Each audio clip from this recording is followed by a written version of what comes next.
everybody, this is Cheri at djsundry.blogspot.com, and today I have kind of a Valentine's project to give you. Now I know it's really early to be starting on Valentine's, but this is actually for a swap over at artandsassy.ning.com, and I urge you to check it out. There's some fun stuff going on over there, and it's not too late to sign up for the swaps. So I wanted to show you the different products that I used, and then we'll get going on the project. I'll set that aside. The first thing that I used is I used some paper from K & Company. This is a stack that I purchased, I don't know if it was last year or the year before, so I don't know if it will be available again this year, but it's Kelly Panacki, something like that, and it's called KP Valentine.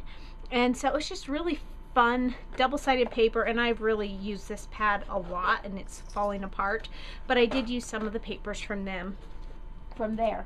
I used this red paper from the Paper Studio cardstock pack, and this is just the holiday cardstock pack, and I used that as well. I used my Cricut. I used the Cricut Craft Room, and I believe it was the Art Philosophy cartridge. I did it in the craft room, so I'm not 100% sure, but I used it to cut out a couple hearts, which I'll show you. I made some stick pins, and that's actually what the swap's about. And I used these two different types of stick pins. These have the crystal heads, pardon the glare, and then these have the pearl type heads, and those are just stick pins that I picked up in the floral department at my local Joann's. I used some paint. I used Delta Ceramcoat Ivory, as well as Folk Art Pearl in pink chiffon. And I know I have a lot of stuff here. Don't be intimidated. I'll show you what I used in the project, and then I'll explain why I have so much stuff here, and how that if you are joining in the swap, you don't need this much stuff. I just have some variations that I wanted to share. I have these beads, and I'm not sure where I picked these up. I don't know if they're something that I purchased. If I did, it would have been probably either at Michael's, Joann's, or Hobby Lobby, but I could have also received them as swap. I can't remember for sure. I have this set of beads. This is the Cousin by the Cousin Company. You pick those up at Walmart, and they're just really pretty, and they have both the metal spacer beads and small white beads, as well as the pearl beads. I have these little spools here, and you'll see this one is all painted, and this is what I used the Ceramcoat on. I base coated it with Ceramcoat, and then I went over it with a couple coats of the pearl, and then on the bottom I just put some paper to kind of seal off the bottom and make it flat and smooth. And then on the inside of the one that's all finished, I've stuffed it with little pieces of felt until it was full enough to do what I wanted to do. These are some beads from Blue Moon Beads that I picked up at, I believe, Joann's. And these are beads that don't have a name, but I'm going to guess that they are also from Blue Moon Beads, just because they are the same color family. Even though you see this darker one here, there's not really that many darker ones here, but they really are a good match. They have both the frosty beads and the sparkly beads, and I use both of those. I have these charms that I picked up at a scrapbooking convention, and they don't have a name or anything on them, so I don't know what brand they were, but I just paid for them by the piece. They were in bulk, and I just bought however many I wanted to purchase at the time. And then some various other bead supplies that I'll show you in a minute. On the beads themselves, they included these little spacer type beads, and I have no idea where they came from. I only have one left here, but it's this little metal bead that I used on some of them. And then these, let me put these away real quick so I don't make a mess. These are some super fun beads, and they're more like spacers, but they remind me of little wire swirls, and actually I think you could probably separate them out, but I use them as spacers, and they are so fun. They're silver, but they kind of look white in some light too, so they're just a lot of fun, and I thought they would be perfect for these projects. I have some lace from Really Reasonable Ribbon. I have some of this rope bling that I received from someone in a swap. And I cut that down to small size like this. And then this is again some of that K & Company paper. And then these are some Jolie's Boutique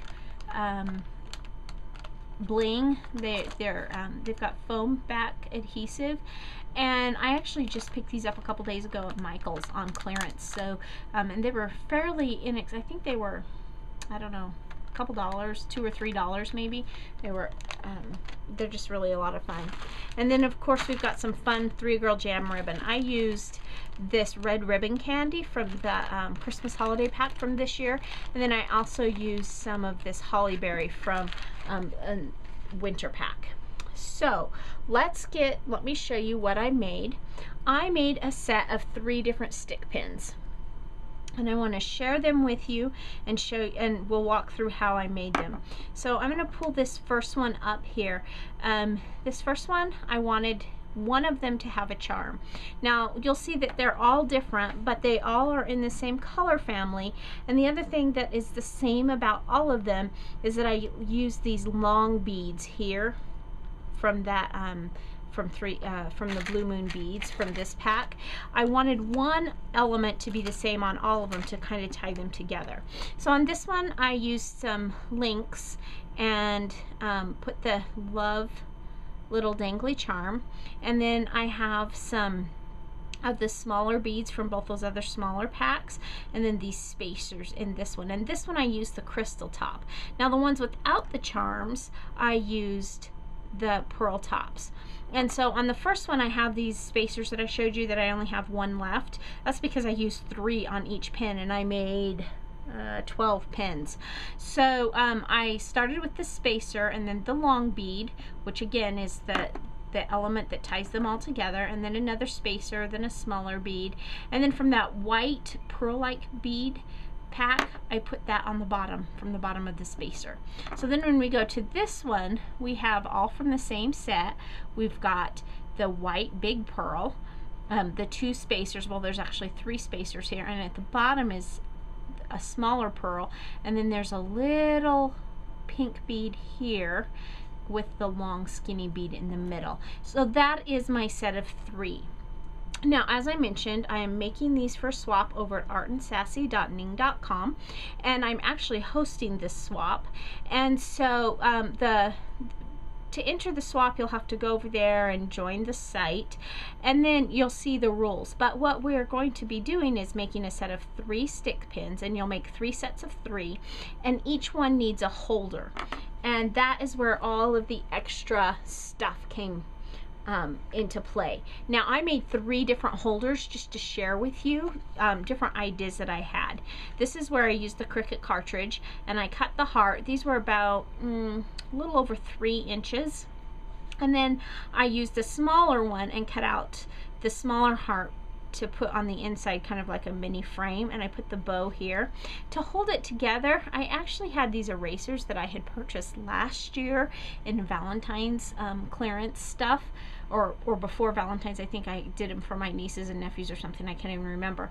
But they're little erasers, and I used just plain Scotch Quick Dry to adhere the pieces together. On the back you see the inside of this red heart frame. This is the inside, and this is where I put my information on the back side, but this is the front side. And so I glued those all together. I don't know how well the camera's picking that up, and the stick pins are actually stuck in the eraser. So that was one quick and easy fun way to do it. Now if you don't have a Cricut and you just want to do something fun, I made this one into a matchbook. So what I did with this one is I took a 12 by 12 sheet of paper, and I cut it, it's about 3.5 inches or so, I'm not sure exactly, and I just took 1/2 inch squares, and if you look, I just folded them over, and then I have a piece of this foam just left over from thumbtacks, and I cut off a piece and glued that on the inside so that you can stick the stick pins into that. And then I used a piece of that red paper, and I just cut a square. This is actually the inside. You see this is pink, this is double-sided paper.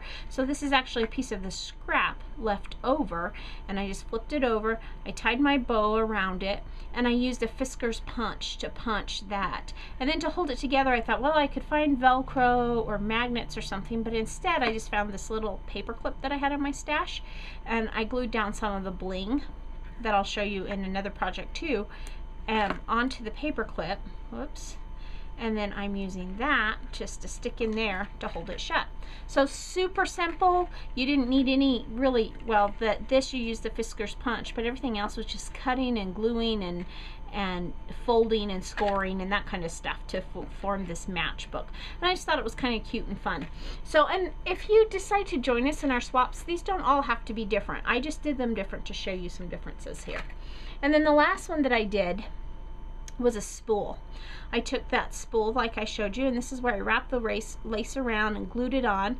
I took some of that bling around the top, and then I made another bow and adhered one of those gems from Jolie's Boutique on it, and then they just sit right there, right in the spool. So 3 very different holders for stick pins, but the sets are very similar. So there we have this project, and I hope it inspires you to make some stick pins. One thing I might want to add, if you're making stick pins, the way that I adhere them is I use my glossy accents. And I'll take my, I will put glossy accents between each set of beads, and then again at the bottom. Now the nice thing is it dries so clear, but I have a word of warning, be very careful, because I have stick pins in my stash that I've gotten from various places, and some of them, the shafts of the pin below the beads are really full of glumpy, or they're just really, they're not smooth. It's not the smooth shaft of a straight pin.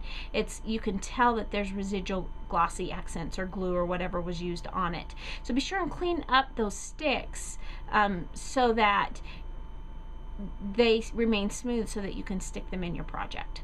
So there we have another project at djsundry.blogspot.com. Thanks so much for stopping by today, and remember, take some time to enjoy the little things. Have a great day. Bye.